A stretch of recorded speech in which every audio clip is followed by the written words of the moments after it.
नमस्ते सभी को। एक बार पुनः स्वागत आपका इतिहास की क्लास में। और आज हम जो टॉपिक पढ़ने जा रहे हैं वो पढ़ने जा रहे हैं भक्ति आंदोलन। कौन सा पढ़ने जा रहे हैं? भक्ति आंदोलन। इसमें देखिए पीछे भी वीडियो हमने पढ़ ली है। यानी भक्ति आंदोलन क्या है कि इसके अलग अलग प्रकार के बहुत सारे संत हुए। हमारे जो सिलेबस में जो लगता है वो ही संत हमें पढ़ने हैं। यानी हमने इससे सबसे पहले शंकराचार्य को पढ़ा। यानी सबसे वैसे तो हमने सातवीं अलवार और नयनार संतों के बारे में पढ़ा था। उसके बाद शंकराचार्य के बारे में पढ़ा। शंकराचार्य के बाद में हमने रामानुजाचार्य के बारे में पढ़ा, जो कि वैष्णव भक्त थे, भगवान श्री राम के भी भक्त थे। उसके बाद रामानंद के बारे में, निम्बार्काचार्य के बारे में, ठीक है, यानी कबीर, सूरदास, तुलसीदास, धन्ना, पीपा, इनके बारे में पढ़ लिया। आज हमारा जो अगला संत बचा है वो है संत दादू। संत दादू। अब दादू के बारे में अनेक, अगर इनकी जितनी प्रशंसा की जाए वो कम है, क्योंकि ये राजस्थान के बहुत ही प्रसिद्ध संत हुए हैं। यानी संत धन्ना है, संत पीपा है, संत दादू है। ये क्या है कि ये राजस्थान के संत हैं और राजस्थान में इन्होंने अपने प्रचार के माध्यम से, अपनी शब्दों के माध्यम से, अपनी वाणी के माध्यम से क्या किया था, भक्ति को बहुत ज़्यादा लोकप्रिय बनाया था। ठीक है, इन्होंने ब्रह्म संप्रदाय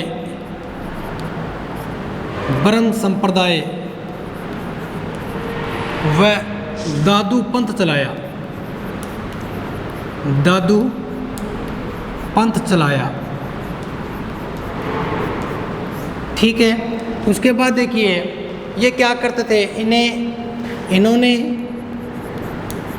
ढूंढाड़ी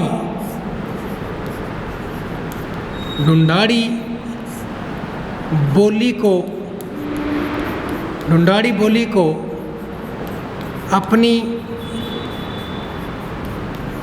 वाणी में शामिल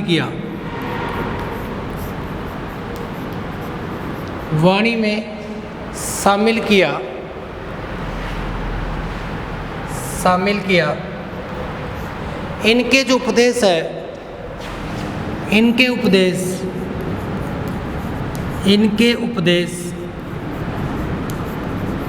दादूरा दूहा,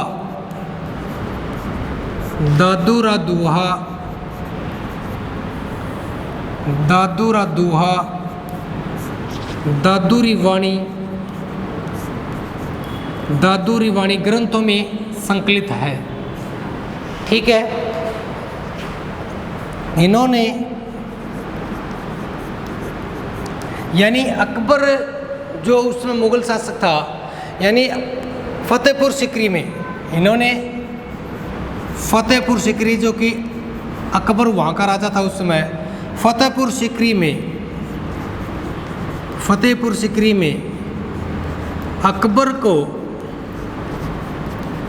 अकबर को ज्ञान का उपदेश दिया था।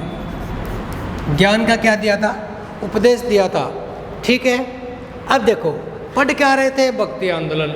और भक्ति आंदोलन के अंदर हमारा जो संत था उसका क्या नाम है? नाम क्या था? संत दादू। अब दादू जो थे ना, ये राजस्थान के बहुत ही जाने माने संत थे। इन्होंने क्या किया था कि एक तो सबसे बड़ी बात कि इन्होंने देसी भाषा यानी ढूंढाड़ी में अपने क्या दिए थे? उपदेश दिए। दूसरा, इन्होंने ब्रह्म संप्रदाय व दादू पंथ चलाया।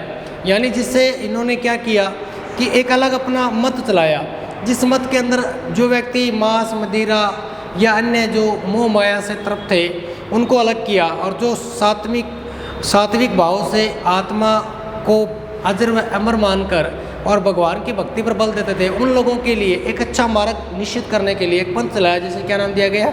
दादू पंथ। इनके उपदेश दादूरा दुआ, दादूरी वाणी आदि ग्रंथों में क्या है?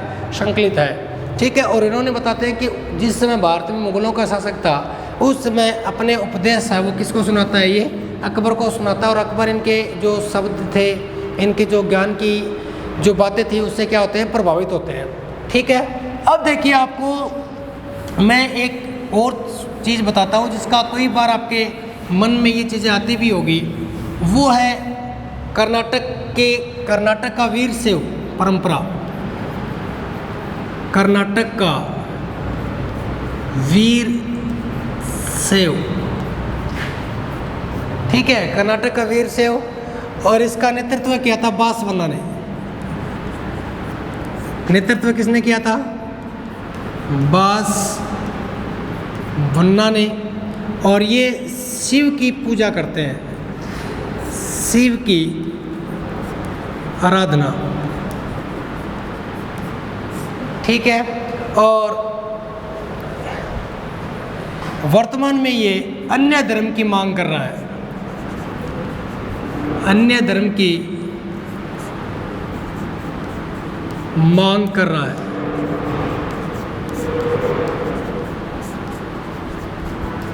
ठीक है, ये क्या है कि इसका जो मुख्य केंद्र वो तो कर्नाटक ही है, ठीक है। इसकी स्थापना बासवन्ना ने की थी। ये चांदी का एक छोटा बर्तन होता है, चांदी का, उसमें शिवलिंग रखते हैं, शिवलिंग, जिसे जगम कहा जाता है, जगम, जिसे जगम कहा जाता है।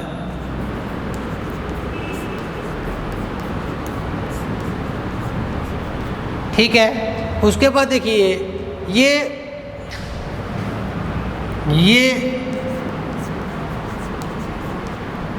पुनर्जन्म में विश्वास नहीं करते, पुनर्जन्म में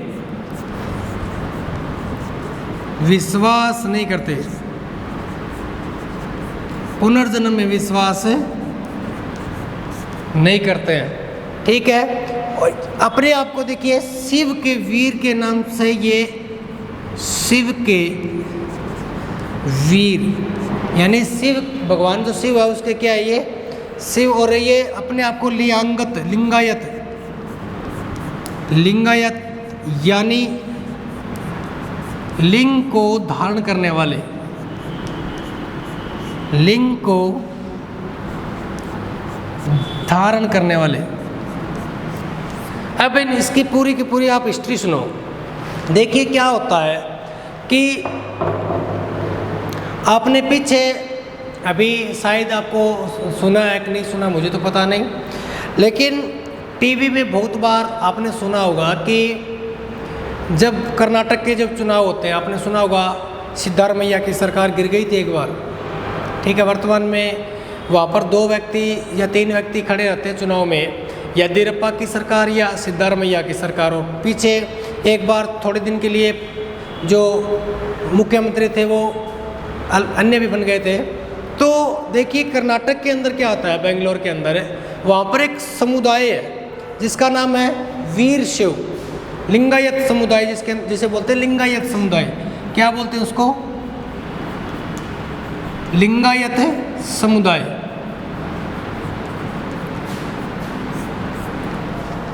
लिंगायत समुदाय।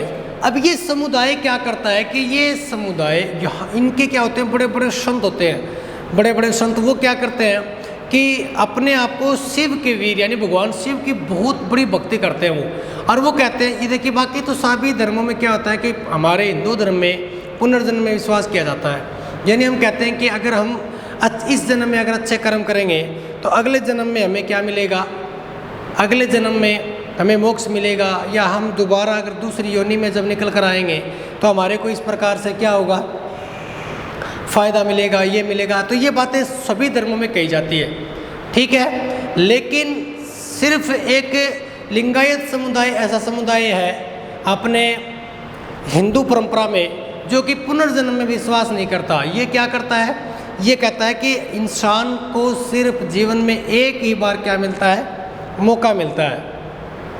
ठीक है, उसके बाद वो इस जन्म में अगर अच्छे कर्म करेगा तो उसको फिर अच्छे कर्म करने से या भगवान शिव की पूजा करने से उसके जो जन्म जन्म के जो बंधन है वो क्या हो जाते हैं, समाप्त हो जाते हैं। यानी ये क्या करता है, पुनर्जन्म में विश्वास नहीं करता है, भगवान शिव की क्या करते हैं, आराधना करते हैं। और ये बताते हैं कि बहुत प्राचीन समय में 7वीं 8वीं शताब्दी में बासवन्ना ने चलाया था। किसने चलाया था? बासवन्ना ने चलाया था। जिसके अंतर्गत क्या होता है कि ये एक छोटा चांदी का बर्तन होता है, उसमें शिवलिंग रखते हैं बिल्कुल छोटा, और मतलब उस शिवलिंग को ये बड़े श्रद्धा के साथ रखते हैं, बड़ी श्रद्धा, और भगवान शिव की भक्ति मेरे हिसाब से लिंगायत समुदाय बहुत बड़ी स्तुति के साथ, बहुत बड़ी श्रद्धा के साथ करता है, जिससे ये वर्तमान में 35% जो लिंगायत समुदाय वो बेंगलोर में रहता है। और लिंगायत समुदाय जिसका नेतृत्व करता है बेंगलोर में, वो हिसाब से क्या हो जाता है कि पार्टी जीत जाता है, चुनाव जीत जाता है। और वर्तमान में ये अपनी इनके जो अनुयायी हैं, इनको जो बड़े बड़े इनके संत हैं, वो अलग धर्म की मांग कर रहे हैं। क्या कर रहे हैं? अलग धर्म की, हमें हिंदू धर्म से क्या बनाना चाहिए, अलग धर्म की मांग कर रहा है। इसकी जो फाइल है वो वर्तमान में सेंट्रल गवर्नमेंट के पास गई भी हुई है, ठीक है। यानी जो राज्य सरकार है वो तो उनको अनुमोदित कर देती है, लेकिन इसकी जो फाइल है वो वर्तमान में मतलब जो हमारी लोकसभा राज्यसभा है वहाँ पर अटकी हुई है, और ये अलग धर्म की क्या कर रहा है, मांग कर रहा है, ठीक है। तो ये क्या करते, लिंगायत यानी लिंग को दान करने वाले। और ये प्रश्न एक बार एग्जाम में पूछा गया था कि चांदी के बर्तन में जो शिवलिंग रखा जाता है उसे क्या बोलते हैं? जगम बोलते हैं। क्या बोलते हैं? जगम बोलते हैं। तो अगला मैंने आपको तकरीबन हिंदू परंपरा में जो भक्ति के जो संत थे उनके बारे में मैंने आपको पढ़ा दिया था, पीछे वीडियो आप देख लेना। मैंने तकरीबन जो 10-12 संत थे उनके बारे में आपको पढ़ा दिया। अब अपन एक नेक्स्ट चैप्टर पढ़ेंगे जो है सिख संप्रदाय। कौन सा? सिख पंथ या सिख संप्रदाय, ठीक है। देखिए, सिख धर्म के अंदर जो प्रथम गुरु थे वो थे गुरु नानक, ठीक है। गुरु नानक, गुरु नानक जी का जन्म है ना वो 1469 तलवंडी ननकाना साहिब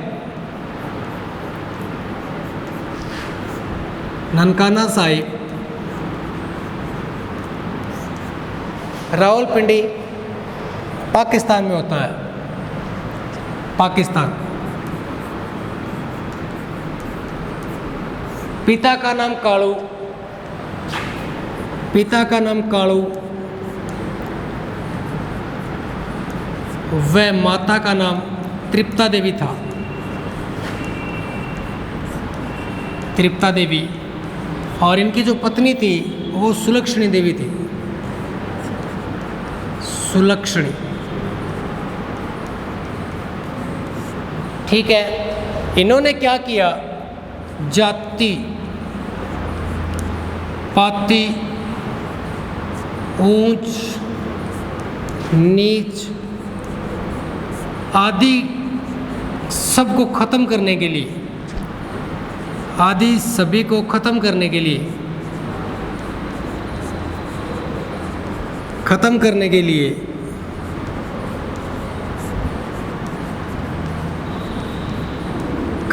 के लिए ये उपदेश देते थे सभी लोगों को। क्या बोलते थे आप? सभी को क्या देते थे? उपदेश।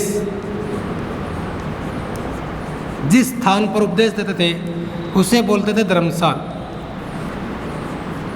क्या बोलते थे? धर्मशाल। क्या बोलते थे? धर्मशाल, जिसे वर्तमान में कहा जाता है गुरुद्वारा, ठीक है। और अपने समय में ये सांझी रसोई करते थे, सांझी रसोई, ये मैं समझाऊंगा आपको। सांझी रसोई करते थे जिसे वर्तमान में लंगर कहा जाता है। क्या कहा जाता है? लंगर कहा जाता है, ठीक है। इन्होंने क्या किया था, गुरु के पद को अनिवार्य बना दिया, यानी गुरु के पद को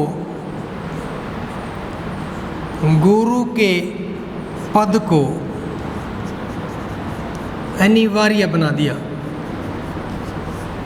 गुरु के पद को क्या बना दिया था इन्होंने? अनिवार्य बना दिया था। क्या बना दिया था? अनिवार्य बना दिया था। इनके नानक जी के उपदेशों को, नानक जी के जो उपदेश हैं,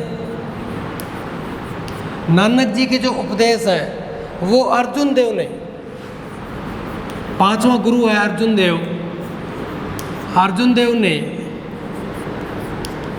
आदि ग्रंथ में संकलित करवाए। क्या करवाए? संकलित करवाए। ठीक है, उसके बाद इन्होंने जो नानक तो ये भगवान को निराकार मानते थे।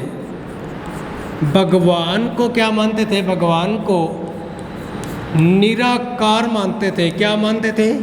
निराकार मानते थे। और उसे अकाल पुरुष की संज्ञा दी। और उसे अकाल पुरुष की संज्ञा दी। किसकी संज्ञा दी उसे? और उसे अकाल पुरुष की संज्ञा दी। ठीक है। गुरु नानक जी के जो अनुयायी थे, इनके जो अनुयायी थे वो सिख पंथी कहलाए। अनुयायी क्या कहलाए? सिख पंथी कहलाए। इनके जो अनुयायी थे वो क्या कहलाए? सिख पंथी। और इनकी जो मृत्यु है वो 1538 में हो जाती है। इनकी मृत्यु कब होती है? 1538 में। ठीक है। इन्होंने क्या किया था? अब सबसे पहले देखो, अपन पढ़ क्या रहे थे? सिख संप्रदाय। क्या पढ़ रहे थे? सिख संप्रदाय। सिख संप्रदाय क्या होता है कि है तो ये हिंदुओं की एक शाखा, यानी सनातन धर्म से बताते हैं कि अनेकों प्रकार के जो धर्म है छोटे छोटे वो बहुत सारे निकले हैं। ठीक है। लेकिन सिख जो संप्रदाय था, सिख जो पंथ था, वो हिंदुओं से निकली हुई एक शाखा थी। उस समय मतलब मुगलों का भारत में राज था और मुगलों के अत्याचारों से परेशान होकर उनसे मुकाबला करने के लिए एक नई जो कौम थी, एक जो हिंदुओं की जो कम्युनिटी थी, उनसे ही अलग होकर नानक जी ने एक पंथ चलाया था जिसे क्या बोला गया? सिख पंथ या सिख समुदाय। देखिए, गुरु नानक जी का जन्म 1469 तलवंडी ननकाना साहिब वर्तमान पाकिस्तान में, यानी इनका जन्म जो है वो पाकिस्तान के अंदर होता है, क्योंकि पहले पाकिस्तान भारत का ही हिस्सा था।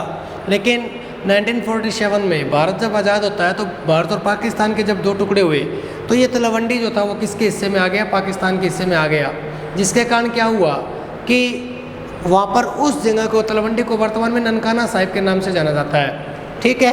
तो इनका जन्म 1469 तलवंडी राणा वर्तमान पाकिस्तान में इनका जन्म होता है। इनके पिता का नाम जो था वो कालू था और माता का नाम क्या था? तृप्ता देवी था। और इनकी पत्नी का नाम क्या था? सुलक्षणी देवी। इन्होंने क्या किया? देखिए, ये चीज़ बहुत अच्छी है। यानी नानक जी जो थे वो जाति पाति, ऊंच नीच, जात जो भी जिस प्रकार की असमानता, छुआछूत वर्ग उस समय हो रही थी, उनको दूर करने के लिए ये क्या करते थे? एक जगह बैठकर सभी लोगों को एक साथ क्या देते थे? अपने उपदेश देते थे, जिसे वर्तमान में उस जमाने में बोलते थे धर्मशाला। जैसे अपन धर्मशाला बोलते हैं ना, उसमें। लेकिन वर्तमान में उस जगह को क्या बोला जाता है? गुरुद्वारा बोला जाता है। क्या बोला जाता है? गुरुद्वारा। क्या बोलते हैं आप इसको? अपन बोलते हैं ना गुरुद्वारा में जा रहे हैं। अब गुरुद्वारा देखिए, आप मेरे से ज़्यादा घूमते फिरते होंगे। गुरुद्वारा भारत के तकरीबन हिस्से में आपको मिल जाएगा। तो वहाँ पर आपको जब भी जाना पड़े, जब भी आपको मौका मिले जाने का, तो वहाँ पर आपकी कभी जाति, आपकी कास्ट, आपका जो सिस्टम होता है भेदभाव वाला, वो नहीं पूछा जाएगा। आप जाइए अंदर और जाकर आपको जो चीज़ मांगनी है, खानी है, पीनी है, लेनी है, आपको जो भी कुछ करना है, बड़े इज्जत के साथ आपके साथ वो लोग पेश आएंगे। ठीक है। लेकिन इस किसी भी प्रकार का कोई सिस्टम नहीं है। सिख समुदाय, वहाँ पर आप मुसलमान हो तो भी जाइए, हिंदू हो तो भी जाइए, आपसे नहीं पूछेंगे वो आपका नाम क्या है, आपकी कम्युनिटी क्या है, आपकी जाति क्या है, आपका गोत्र क्या है, आप कहाँ से हो, क्या करते हो, क्या नहीं करते हो, कोई नहीं पूछता। और ये चीज़ भी बहुत अच्छी है, सांझी रसोई। यानी एक साथ बैठकर वहीं पर गुरु भोजन खाएगा, वहीं पर शिष्य भोजन खाएगा, वहीं पर हिंदू खाएगा, वहीं पर मुसलमान खाएगा भी। मतलब किसी भी प्रकार का वहाँ पर क्या नहीं है? भेदभाव नहीं है। यानी सांझी रसोई करते थे। ये क्या करते थे? सांझी रसोई करते थे। और उस सांझी रसोई को क्या बोला जाता है? वर्तमान में लंगर बोला जाता है। क्या बोला जाता है? लंगर। ये चीज़ तो आपको बहुत पहले से भी पता है। लंगर क्या होता है? लंगर देखा ना आपने? लंगर सिर्फ गुरुद्वारे में या सरदार जो लोग होते हैं वो लगाते हैं। आपने देखा होगा, जैसे कभी ये बड़े बड़े जो मेलों का आयोजन होता है, वहाँ पर सरदार ही सिख पंथी लोग होते हैं, ये मेला में जाएंगे और वहाँ पर निःशुल्क भंडारा लगाएंगे, जिसे लंगर बोला जाता है। ये खोल देंगे वहाँ पर लंगर, और लंगर में कोई भी व्यक्ति जो भूखा प्यासा है, जिसको भूख लगी हुई है, वो क्या करो वहाँ पर अपना पेट भर सकता है। लंगर यानी वहाँ पर किसी भी प्रकार का, यानी नानक जी के उपदेशों पर आज भी ये जाति क्या कर रही है? कायम है। जो अपने क्या कर रही है? उपदेश, नानक जी के उपदेशों के, नानक जी की जो वाणी थी, नानक जी ने जो कहा था, ये क्योंकि नानक जी क्या करते थे? जाति पाति उस नीच का भेद मिटाने के लिए चीज़ की थी। उपदेश देते थे गुरुद्वारे के अंदर, जिसे वर्तमान में गुरुद्वारा बोला गया। और उसी गुरुद्वारे के अंदर सांझी रसोई, जिसे क्या बोला जाता है, लंगर। ठीक है, इन्होंने क्या कर दिया था, गुरु के पद को क्या कर दिया, अनिवार्य बना दिया। यानी मैं गुरु, मेरे मरने के बाद कोई जो अच्छा व्यक्ति होगा वो गुरु बनेगा। इस प्रकार सिखों में कुल कितने गुरु हुए हैं, 10 गुरु हुए हैं। अंतिम गुरु जो गुरु गोविंद सिंह होंगे, उनके 4 पुत्र थे, चारों ही पुत्र मारे जाते हैं। उनके बाद इन्होंने क्या किया, जो एक ग्रंथ है, इनके जो उपदेश है 9 और 10 गुरुओं के जो उपदेश है, उससे को एक किताब में संकलित किया गया है, जिसे बोलते हैं गुरु ग्रंथ साहिब। तो अंतिम जो गुरु है वो है गुरु ग्रंथ साहिब, जिनमें 200 गुरुओं की वाणी संकलित है। इसके बाद जो गुरु गोविंद सिंह जो थे, उन्होंने गुरु पद को क्या कर दिया, समाप्त कर दिया। और अंतिम जो गुरु, पहले गुरु जो थे जिन्होंने गुरु पद को अनिवार्य बनाया, वो थे गुरु नानक जी। और समाप्त किसने किया, गुरु गोविंद सिंह ने। ठीक है, तो उसके बाद देखिए नानक जी के जो उपदेश है, यानी नानक जी के जो उपदेश थे वो सिखों के 5वें गुरु थे, गुरु अर्जुन देव। उन्होंने क्या किया, गुरु ग्रंथ साहिब में, यानी जिनका आज जिसे बोला जाता है आदि ग्रंथ, उसमें क्या करवाए, संकलित करवाए। ये भगवान को क्या मानते हैं, निराकार मानते हैं। भगवान को क्या मानते हैं, निराकार मानते हैं। और उसे किसकी संज्ञा दी है, अकाल पुरुष की संज्ञा दी है। ठीक है, और इनके जो अनुयायी है वो क्या कहलाए, सिख पंथी। यानी इनके अनुयायी को, इनके अनुयायियों को क्या कहा जाता है, सिख पंथी कहा जाता है। क्या कहा जाता है, सिख पंथी कहा जाता है। ठीक है, आज के लिए इतना ही, बाकी पढ़ेंगे अपन नेक्स्ट वीडियो के अंदर। जो 9 गुरु और बच गए वो अपन नेक्स्ट वीडियो में पढ़ लेंगे। आज के लिए इतना ही, धन्यवाद।